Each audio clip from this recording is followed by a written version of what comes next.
Superstar Tom Cruise is best mates with Scientology's leader, David Miscavige. What about the church's attitude to its wonderful celebrities? And they are wonderful. John Travolta is an honorary Aussie, a great actor and by all accounts a fabulous guy. Not to mention Kirstie Alley, Juliette Lewis and of course Mr Cruise. Aaron says he and other members opened the files of several celebrity Scientologists in order to glean information which could be used as leverage to force a greater commitment to the organisation. Some might call that blackmail. To be a Scientologist in the Celebrity Centre, it's not that hard to run into them, but to read their files is another matter. In his statement, he also details attempts which were made to coerce one celebrity Scientologist into having an abortion. He says the young man who impregnated the celebrity was forced from the organisation and cut off from his parents, who remained Scientologists. Let's say she had something happen to her when she was a child that was so traumatic that in her file it indicates she's still upset about it. I'll use a story and say, look, if you come and join us, that's awful. We are going to... You can stop that from happening to other people. Right. Ruin them. That's awful, give them a solution. Aaron says he accessed more than 150 files that contained personal information on followers, much of which was obtained during so-called auditing. Yes, there is the consideration it's sacred information, but at the very moment that it becomes the greater good to reveal that for the benefit of protecting the greater body of Scientology, then that's it. The decision's made. When one begins Scientology, there is nothing weird or space alien about it. In fact, Scientology, as seen by a newbie, is a godsend to a troubled soul. That's one of the reasons why a lot of us work there, because we wanted to spread the word. I mean, I gained personally from Scientology, so I wanted others to make that gain. How did you gain? What good things came of it? It helped me handle my literacy. I had the literacy level of an 8-year-old when I was first in Scientology. I was quite unstable emotionally. I was young, I was 21. And then all of a sudden, I became literate, I became competent, I was doing the counselling, I was very happy with what I was doing for myself and for others. Carmel Underwood is today a property developer.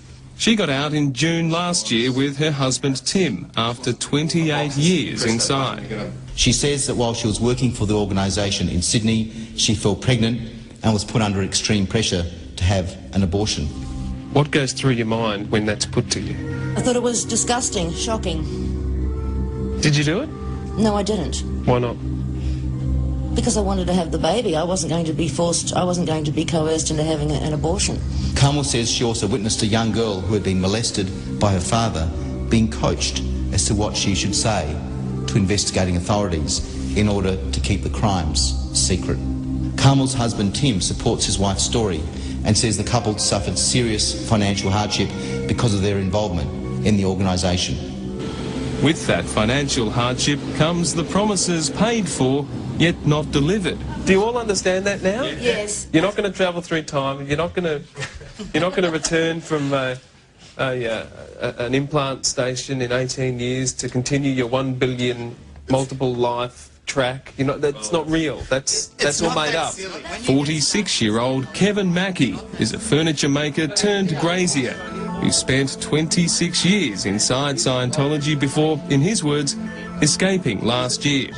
Embarrassingly, probably in total my wife and I spent close to between $1 million and $1.2 million going up the bridge. We got to the highest levels. In the last 18 months, Kevin says he and Carmel have helped as many as 200 Scientologists see the light and leave. I believe Scientology is a reprehensible practice as it is practiced today. In fact, I believe Scientology, after everything I've discovered in the last 18 months about the church, is the art and practice of self-deception. Anna and Dean Detheridge got out in 2007. Anna says she sold Scientology book sets in Sydney.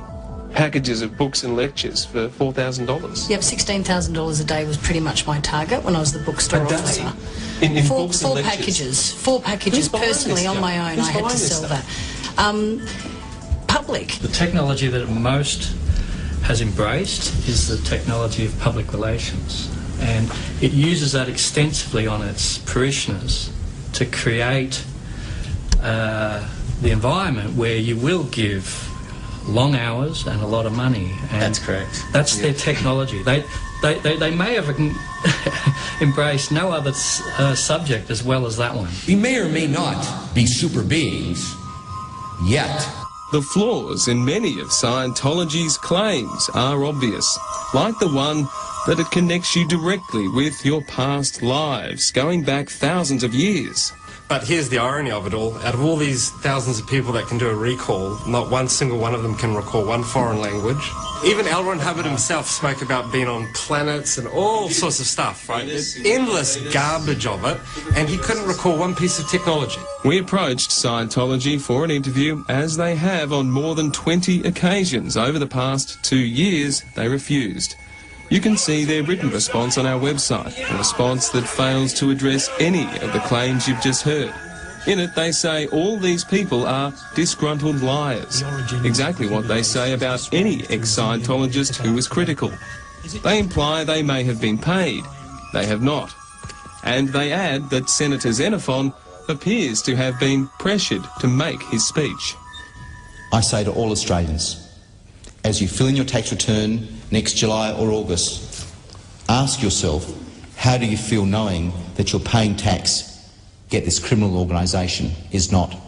How surprised are you that Senator Xenophon is sticking his neck out? Quite surprised. Amazed. Yeah. Why do you think he's doing it? He cares. He does know this is a con job. Judging by his track record in federal parliament, he's a man who honestly believes in a cause, and he's a man who hates injustice. Finally, Scientology claims Senator Xenophon's speech is an attack on religious freedom. In Australia, there are no limits on what you can believe, but there are limits on how you can behave. It's called the law, and no one is above it.